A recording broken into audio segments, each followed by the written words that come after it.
కూటమి ప్రభుత్వం red book రాజ్యాంగాన్ని అమలు చేస్తూ కూడా ఎంపీ మిథున్ రెడ్డి అక్రమ అరెస్టును కూడా ఖండిస్తూ జంగారెడ్డిగూడెంలో కూడా నిరసన చేపట్టారు. ఇక్కడ ఉన్నటువంటి నిరసనలో కూడా ఇక్కడ ఉన్నటువంటి మచిలీపట్నం పార్లమెంట్ పరిశీలకులు మరియు నియోజకవర్గ ఇన్ఛార్జ్ పాల్గొన్నారు. వీరితో మాట్లాడదాం.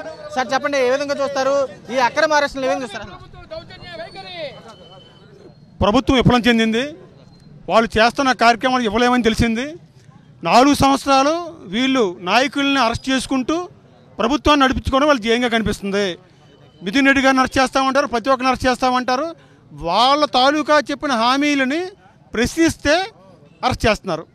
ఈ ప్రభుత్వం పూర్తిగా విఫలమైంది. వాళ్ళు విఫలమైంది తెలిసింది. ఓన్లీ పోలీస్ తోటి దౌర్జన్యంతో ఒక బ్రిటిష్ వాళ్ళలాగా చేస్తున్నారు. ఇది ఆగదు.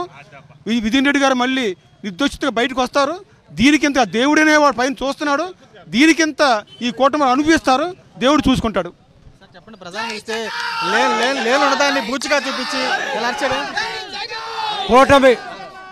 కూటమి ప్రభుత్వం 13 నెలలుగా అరాచక పాలనతో రెడ్ బుక్ రాజ్యాంగంతో పరిపాలన సాగిస్తుంది. ప్రజలకి మేలు చేస్తారని ప్రజలందరూ గంపెడి ఆశతో కూటమి ప్రభుత్వానికి ఓట్లేస్తే మేలు చేయటం చేతకాగా వాళ్ళు వైఫల్యం చెంది వైఫల్యాన్ని కప్పిపుచ్చుకోవటం కోసం డైవర్షన్ పాలిటిక్స్లో రాజకీయంగా ప్రశ్నించే గొంతుకల్ని అరెస్ట్ చేస్తున్నారు. ఆ అరెస్టులో అక్రమ అరెస్టు మిథున్ రెడ్డి గారి అక్రమ అరెస్టు.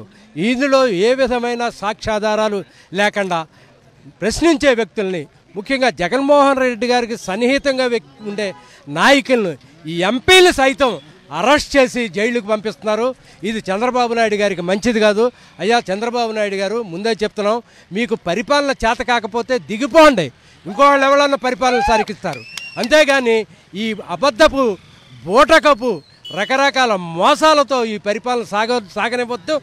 అరెస్టుల్ని చేయొద్దని మనవి చేసుకుంటున్నాం. చెప్పండి, ఏం చూస్తారు? చెప్పండి, ఏం చూస్తారంటే లేని దాన్ని బూచిగా చూపించి చిట్టాల చేయడం ఏం చూస్తారు? అసలు 2014 నుంచి 2019 వరకు మీ టీడీపీ హయాంలో ఎక్సైజ్ ఆదాయం ఎంత వచ్చింది? 2014 నుంచి 2019 వరకు ఎంత ఆదాయం వచ్చింది? 2 సంవత్సరాలు కరోనా పోయినా కానీ దాదాపు 1,17,000 కోట్లు ఎక్సైజ్లో ఆదాయం. అంటే మీ ప్రభుత్వం కంటే 30,000 పైచీలకు కోట్ల ఆదాయం ఎక్కువ వస్తే అది స్కామ్ జరిగినట్ట. ఏదో ఒకటి చెయ్యాలి. జగన్మోహన్ రెడ్డి గారికి సన్నిహితంగా ఉంటున్నాడు. ఆయన అరెస్ట్ చేస్తే జగన్మోహన్ రెడ్డి గారు ప్రజల్లో ప్రాబల్యం తగ్గించాలనే ఉద్దేశంతో తప్పించి వేరేది లేదు. మిథున్ రెడ్డి గారు మళ్ళీ కడిగిన ముత్యంలాగా మళ్ళీ వస్తాడు.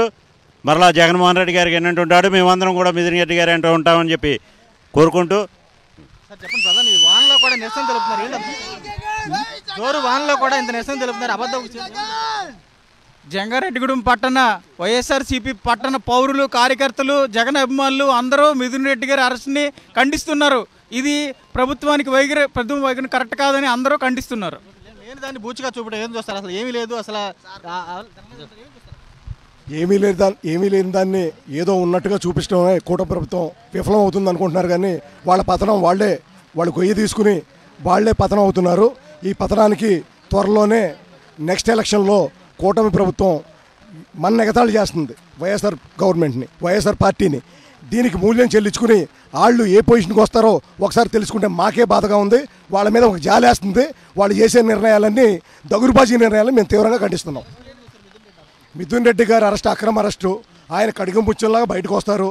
వాళ్ళకి ఏంటంటే జగన్మోహన్ రెడ్డి గారి అనుయాయులు ఎవరున్నారో వాళ్ళందరినీ లోన పెడితే గవర్నమెంట్ సక్సెస్ అయింది అనుకుంటున్నారు. కానీ జగన్మోహన్ రెడ్డి గారికి ప్రతి కార్యకర్త ఇంకో మిథున్ రెడ్డి గారి లాగా కూడా ఉండి మేము వెన్నంటి ఉండి పార్టీని అధికారంలో తెస్తామని తెలియజేస్తున్నాం.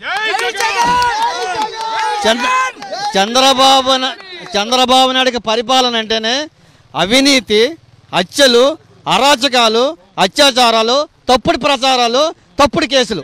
ఈ తప్ప చంద్రబాబు నాయుడు గారు రాష్ట్ర ప్రజలకి చేసిందంటూ ఏమీ లేదు. మసిపూసి మారేడు గాయడం చేయడం తప్ప ఈ రోజున కూటమి ప్రభుత్వం అంతా కూడా విఫలమైందని చెప్పి బాబు షూరిటీ మోసం గ్యారంటీ అనే కార్యక్రమం రాష్ట్రం అంతా కూడా విజయవంతంగా జరుగుతుందని చెప్పి తెలిసి ఇది గ్రహించినటువంటి చంద్రబాబు నాయుడు మిథున్ రెడ్డి గారిని అరెస్ట్ని తెర మీద తీసుకొచ్చారు. అవినీతి అక్రమాలన్నీ కూడా మిథున్ రెడ్డి గారు ఉన్నాయి, మద్యం కుంభకోణం జరిగింది కాబట్టి మేము అరెస్ట్ చేస్తున్నామని చెప్పన్నారు. ఏ విధమైన ఆధారాలు కూడా లేవు, ఏ విధమైన సాక్ష్యాలు లేవు. అక్రమంగా అరెస్ట్ చేసి ఈ రోజున జైలుకి తరలించడం అనేది వైఎస్ఆర్ కాంగ్రెస్ పార్టీ తీవ్రంగా ఖండిస్తుంది. ఇంతేకాదు ప్రధానంగా ఏదైతే వైఎస్ఆర్ కాంగ్రెస్ పార్టీకి సంబంధించి కూడా ఎంపీ ఎవరైతే ఉన్నారో మిథున్ రెడ్డి అక్రమ అరెస్ట్ను తీవ్రంగా ఖండిస్తున్నాము. చూస్తే కనుక రాష్ట్రంలో డైవర్షన్ పాలిటిక్స్ తెరదిరుతాకి ఇచ్చినటువంటి సంక్షేమ పథకాలు సూపర్ సిక్స్ హామీలు అమలు చేయడం చేతకాక ఎలాంటి డైవర్షన్ పాలిటిక్స్ చేతవుతున్నారు.